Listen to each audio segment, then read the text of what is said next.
নবীজি ডেকে ডেকে বলতেছে, উম্মত শোনো শোনো, মসজিদের মিনারায় মুয়াজ্জিন যে ডাকে, হাইয়া আলাস সালাহ, আয় আয় নামাজের দিকে আয়, আয় আয় কল্যাণের দিকে আয়।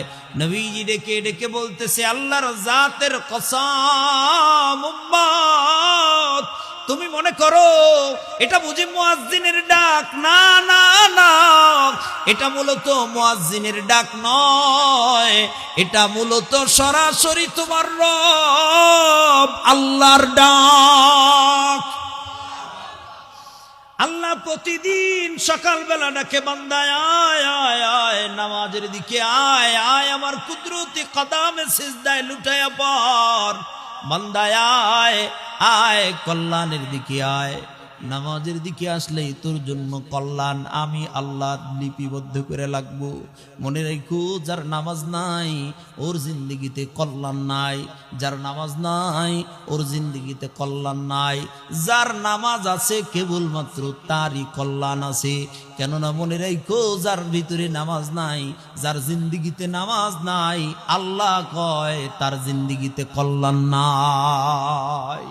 নামাজ পড়লেই কেবলমাত্র কল্যাণ আসে, নামাজ নাই তো জিন্দেগির কল্যাণ নাই, এহকালেও কল্যাণ নাই, পরকালেও কল্যাণ।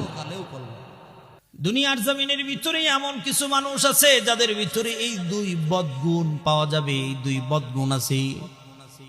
তবে বান্দা সাবধান, মনে রাখো, যার ভিতরে এই দুই বদগুণ পাওয়া যায়, আল্লাহ তাআলা ডেকে ডেকে বলেন, ফাইন্নাল জাহিমা হিয়াল মাওয়া, যার ভিতরে দুই বদগুণ পাওয়া যাবে তার বাসস্থান হবে জাহান্নাম। এখন আমি একটা একটা করে বলবো, আর আপনি আপনার ভিতরে মিলাবেন যে আপনার ভিতরে এটা আছে নাকি। যদি আপনার ভিতরে থাকে তাইলে বুঝবেন আপনি জাহান্নামের রাস্তায় আগাইতেছেন। আল্লাহ কি কি বদগুণ, ও মালিক কি কি বদগুণ বলেন। রব্বুল আলামিন ডেকে ডেকে বলে, বান্দা শোনো দুইটা বদগুণ। এক নাম্বার, এই মন দিয়ে শুনেন, এক নাম্বার বদগুণ হলো ফাআম্মা মান তাগা ওয়া আসারাল হায়াতাদ দুনিয়া ফাইন্নাল জাহিমা হিয়াল মাওয়া।